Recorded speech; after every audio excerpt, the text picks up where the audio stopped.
Muammoni dodasi. Dizaynerlarga necha bor aytamiz. Xafachilik bo'lmasin-u, aksar dizaynerlarning qiladigan xatosi mana.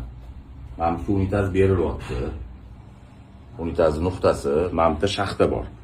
Shaxtaga olib kelib, bundoq urib qo'ygan. Harakat olib ko'r, men ko'rmaysanmi, nima turibdi bu yerda? Shaxtada. Bu yerda polni ventilyatsionni ko'riblar o'tyapti.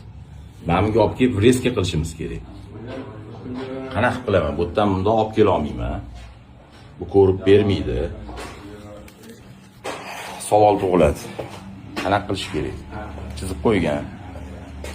Endi biz nima qildik? Mana bu xonaga olib chiqib turib, xonani orqasidan qilib yubordik. Lekini bor, bu atmetka polimizga bermayapti. Ya'ni bu toza polga nisbatan mana bu 3 sm ko'tarilib qo'yapti. Bu endi texnik narsa. Qo'shinnikidan olib o'ta olmayman. Shuning uchun dizaynerlar ba'zilar chiqyapti-yu, bilish shartmi, bilishi lozim.